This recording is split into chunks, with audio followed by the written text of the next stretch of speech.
ఇప్పుడు వచ్చిన పాత్రికేయ మిత్రులందరికీ హృదయపూర్వక నమస్కారం. ఆంధ్రప్రదేశ్ వినాశనానికి దారితీసిన వైసీపీ ప్రభుత్వానికి వ్యతిరేకంగా తిరిగి ఆంధ్రప్రదేశ్ని సరైన మార్గంలో పెట్టడానికి జనసేన, తెలుగుదేశం నిర్ణయించింది. సో దాంట్లో భాగంగానే ఈ రోజున శ్రీ చంద్రబాబు నాయుడు గారితో గత 2 సంవత్సరాలుగా మేము ఆలోచిస్తూ ఉన్నాం. ఈ పర్టికులర్ రాష్ట్ర క్షేమం గురించి ఇప్పటి సభ దగ్గర నుంచి ఈ రోజు దాకా ఒక్కొక్కటి తెచ్చుకుంటా మాట్లాడుకుంటా చాలా జాగ్రత్తగా ఆంధ్రప్రదేశ్ని అభివృద్ధి పదంలోకి ఎలా తీసుకెళ్ళాలని ఆలోచిస్తూ వచ్చాం. అందులో భాగంగానే ఈ రోజున ఒక బంగారు భవిష్యత్తు కోసం రాష్ట్రాన్ని సరైన అభివృద్ధి పదంలో పెట్టడానికి మనస్ఫూర్తిగా ఈ రోజున శ్రీకారం చుట్టడం జరిగింది.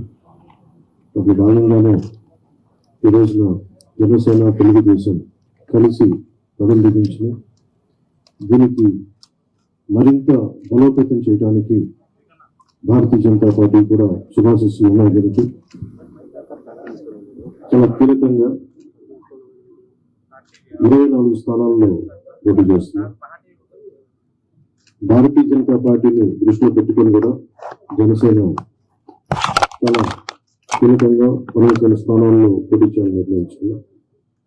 దాంట్లో ముందుగా సంఖ్యాపరంగా ఒక 5 మంది అభ్యర్థులను 24 నియోజకవర్గాలు, 5 నియోజకవర్గాలు దానికి సంబంధిత అభ్యర్థుల్ని ప్రకటిస్తా ఉన్నాం.